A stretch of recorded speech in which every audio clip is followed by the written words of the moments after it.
Hello. So today we are talking about the nervous system, which is huge. Huge in my own life, my own education, experience, understanding of the nervous system and trauma responses, and the importance of understanding the nervous system in my work as a coach, as a trauma informed coach, is absolutely essential. And so I kind of want to talk about what we knew about the nervous system, where we're at now with it, how we can apply these things to our lives and our lives interpersonally in relationships, romantic relationships, friendships, family. It's just so crucial to understand ourselves and understand others. Knowledge really is power, and this is such a huge, important topic. There's so much we still don't know, and I'm like really freaking excited to understand more and know more about the nervous system throughout my life and trauma responses. It's really, really cool science. So, firstly, our understanding previous to polyvagal theory is that we have two antagonistic aspects of the nervous system. We have the sympathetic, which is the fight or flight, freeze, fawn response, and then we have the parasympathetic, which is rest and digest. And polyvagal theory is a theory that was created by, I'm not really sure how to pronounce his name, Stephen Porges. Um, and it's basically, so I have notes right here. I'm going to be reading some of these notes a little bit. So just to let you know if I'm looking away, that is what I'm doing. So, first, understanding our own stress responses is so important because it's an automatic state that we go into, a state that we don't have control over. It's, whatever our natural inclination is among those things, the fight, flight, freeze, fawn. Go into details a little bit later about this. Understanding how we are feeling in that state, what is going on in our bodies, how we are acting, how we are responding, and if it is in our best interest. Our wires can get really crossed when it comes to trauma. We can interpret things that aren't real, true threats to us in that moment, like life or death situation. We can interpret things that are not immediate threats to us as immediate threats, and our bodies can respond in the same way that we would if we were getting chased by a tiger. And it's really just not good for our health. It's not good for our health. It's not good for our livelihood. It's not good for our lives. Anything. It's horrible to have stress hormones coursing through our bodies a lot of our days, because when we are in a rest and digest, relaxed, socially open state, we are able to heal way better. Our immune systems are working way better. Our heart rate decreases, our blood pressure decreases. I mean, every single system really is affected by a stress response or a rest response. So I just really think it's crucial to understand your own nervous system response and others' responses, and then how to respond to others' responses so that we're not really so surprised when these things happen, and we can start to kind of sift through what triggers us and how we get into that state of nervous system activation, how we can regulate our nervous systems. I feel like that is so much of what like wellness and happiness and feelings of joy and presence and all of the things that we want in our lives come from that state of feeling rest and relaxation. So this really spans deep and wide. We can become better at overriding our nervous system responses through awareness, through presence with our responses, understanding kind of our unique blueprint and the people in our lives, their unique blueprint, so we can know how to respond. We can know when to expect a certain type of response. So that's the first piece, just how important it is to understand these things, to know yourself. So when it comes to the nervous system, I already mentioned this a little bit, but it's not just about being in an actual situation where our lives can be taken. It's about our highly activated, unregulated nervous systems that on a day-to-day basis, we are getting floods of stress hormones through our bodies when we are, for example, talking to people, like having social anxiety.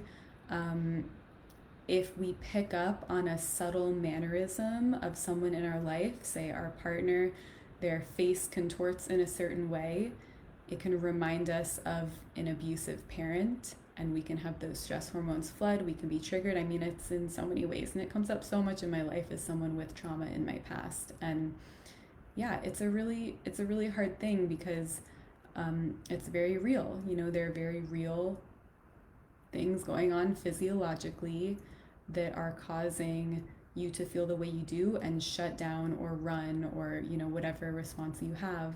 There are very real things that are causing that in the body. So let's talk about the polyvagal theory. So there are basically three main aspects or branches to the polyvagal theory, and this is so interesting because it takes really what we have already studied about the nervous system, but it breaks it down in a way that is more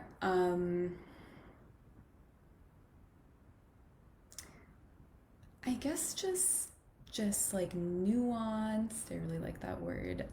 More descriptive, like a just a deeper understanding, which is what we want, right? Just deeper and deeper understandings of these sort of things that are kind of blanket statements, like the sympathetic versus parasympathetic. That is very broad.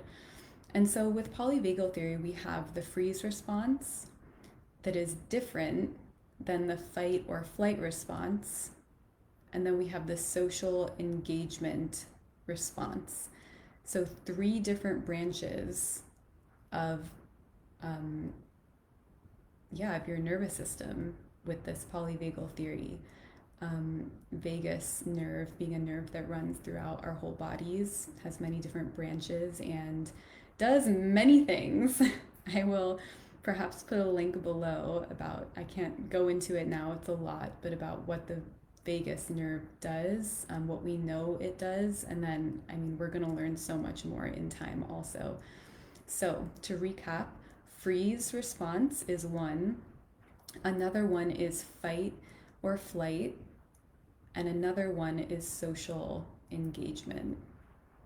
So the freeze response is all on its own in this theory, which is really interesting because at first we just piled everything together: fight, flight, freeze, fawn, right? And so the dorsal vagus is responsible for this freeze response, and it is the ultimate emergency state, if you will. It is the ultimate state of shutdown, of collapse, of withdrawing, of numbing, of basically waiting to die. Like, that is the state that we go into, or that many of us can go into. And it's the dealing with the overwhelm, right? So this is really interesting. There are two different branches of the freeze response that we know of in polyvagal theory. One is hypofreeze, and the other is hyperfreeze. So hypofreeze is when we are frozen, and we are also, it's like we don't have any activation, motivation, inner force to move at all. It's a depression. It's like a freeze response. Like, it's freeze as we think of it now, right? Our blood pressure goes down. we might faint. We our breathing becomes deeper. We feel trapped. And again, preparing for death, it's like this hopelessness, this helplessness, this dissociation. So that's hypofreeze. That's like the true freeze that we think of. And then we have hyperfreeze, which is you're frozen. So you have all of those qualities above, but there's tension in the body, like you are trying and wanting to take action. You're in that freeze state, but you're like, should I run? I need to run. It's like an impulse of wanting to take action in that moment. Well, maybe I shouldn't take action. Maybe I should. It's self-sabotage. If you want to think of it like in that realm, it's being stuck. It's wanting to take action, but not taking action. And this can come about in so many different ways, not just these like base, moments, but all the way up into like our goals, like reaching our goals, like taking action to get what we want in life, and just feeling like we're frozen, like we want to move, but we don't know where, we don't know how to get there, right? So that's an expression of that hyper freeze state. And I see this so much in clients. As a coach, I really deal with like people's goals, like their futures and what they want, and what's stopping them, what's preventing them from getting there. So much of it is ourselves, our thinking, the way we've set up our lives, the actions that we do take, the feelings that we have, everything.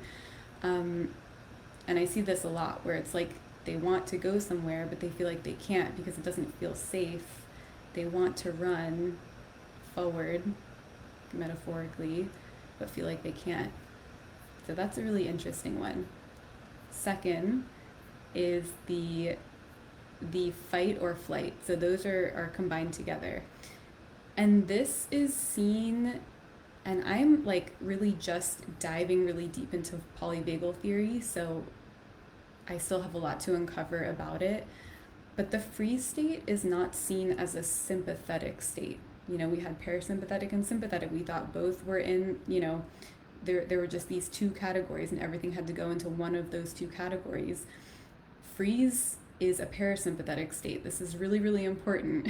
This is really interesting, because in a parasympathetic state, everything relaxes, but everything can also collapse, right? So freezing is a collapse state, and it's actually parasympathetic activation, which is so crazy because, yeah, I just, throughout like nursing school and my education in medicine and everything, like I never learned about polyvagal theory, and freeze was always in the sympathetic fight, flight, freeze state. So this is really interesting.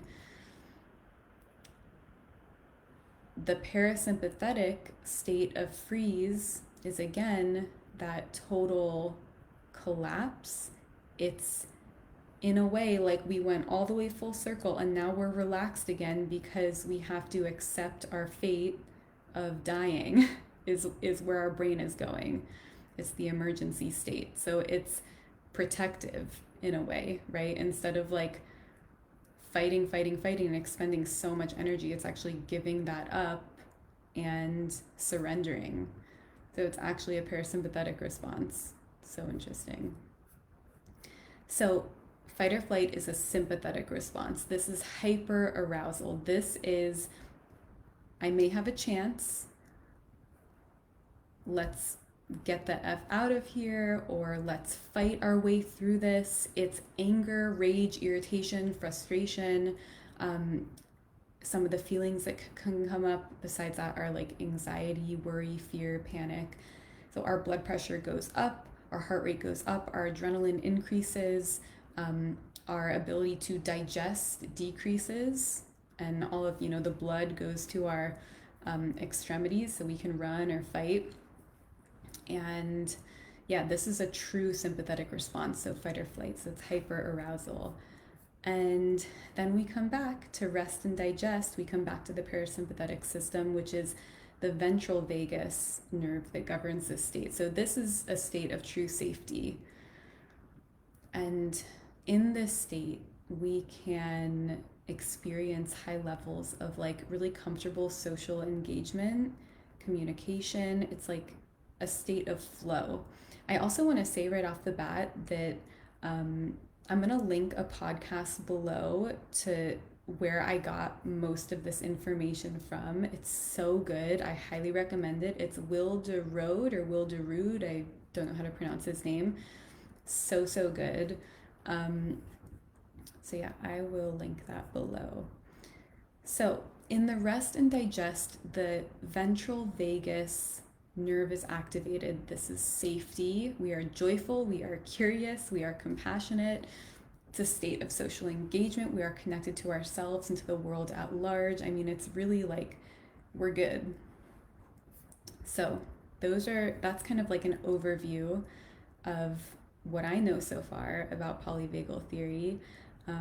Just a couple of like the key things. And I want to talk about neuroception for a second because we're going to go deep. We're going to go deeper. Neuroception is basically perceiving things unconsciously.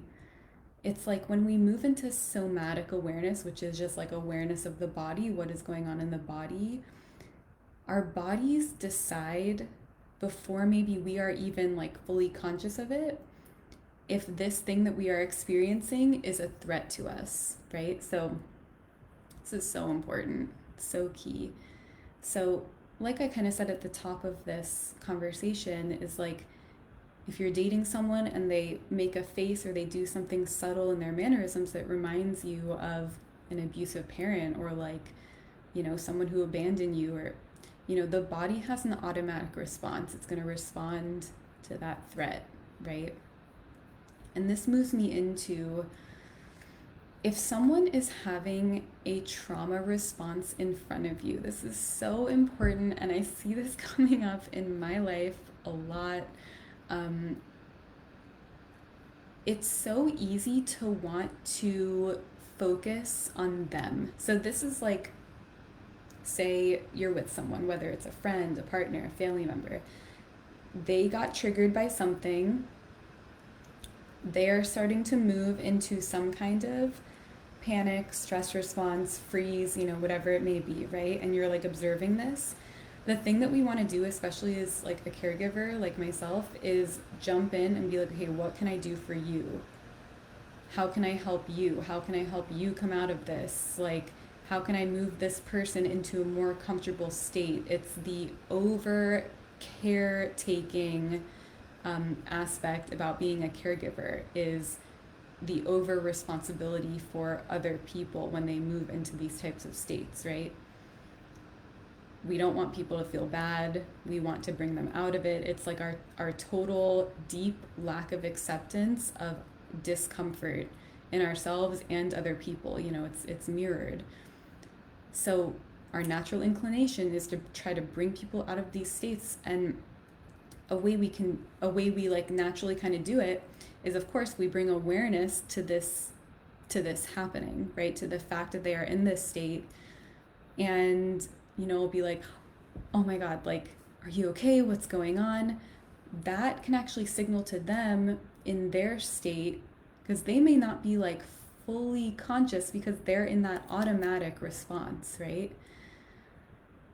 When you bring awareness to them being in this state, it can actually intensify the state for them. It can heighten it for them, because there's this like back and forth thing that can happen that can make the whole situation worse.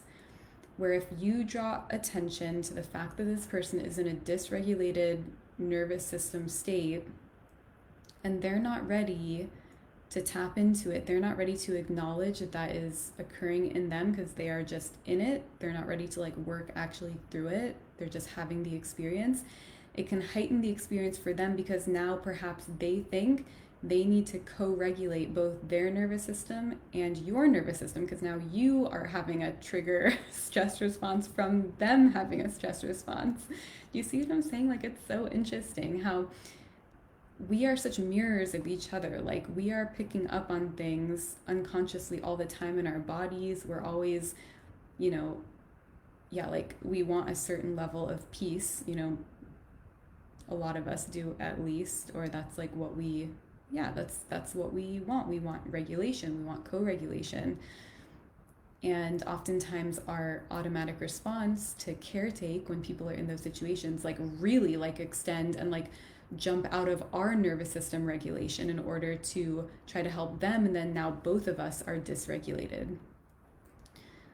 So our nervous systems are always communicating with each other. There's this mirror state. So if I'm operating in like a really open, good, calm, what is that, like the ventral state, um, and then someone else is shutting down, my state of just being in that ventral state of openness, of like my boundaries are good, things are flowing, that can actually be, like, in a way, medicine for that person in the dysregulated state if you are able to hold that state, because in that state you are literally holding space for them, but it's not affecting you in deep ways. It's so hard. I laugh because, like, it's hard. It's really so hard, and it's such a practice, and it's something we have to keep coming back to, is checking in with ourselves. And this is the basic understanding I have, at least, of responsibility for our own emotions and our own nervous system regulation, is the importance of it in a situation where someone else or other people are dysregulated, instead of being pulled into it and actually heightening everyone's response and experience of it. It's holding that strong center in yourself, those boundaries, and also just like that flowing kind of like openness. I mean, it's some high level shit to be able to do that. But for sure, we can all practice it and get there. So let's see.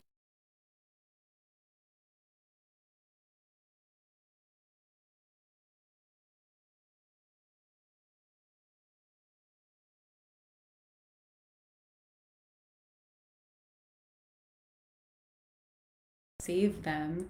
And this is where it gets really interesting, because why are we trying to save them in the first place? Obviously, we want them to feel better, but we also want us to feel better, right? Like, there is again this like mirror component where, like, you are seeing them in a state that is not making you feel good. You're getting pulled into it because your intention is to try to make them feel better and pull them out of it, so then you can also feel good. um, so yeah, I want to just kind of reiterate that this is not easy. This is like really profound, amazing, and life-changing work, and it does take time because we aren't taught this stuff in school. Like, we've spent probably most of our lives without this knowledge, at least not at the forefront of our brains, or not being in a space where we can like practice it a lot. So um, it takes time, and this is what I work with clients, is this nervous system regulation, this like feedback, and this self regulation, how crucial it is, how important it is.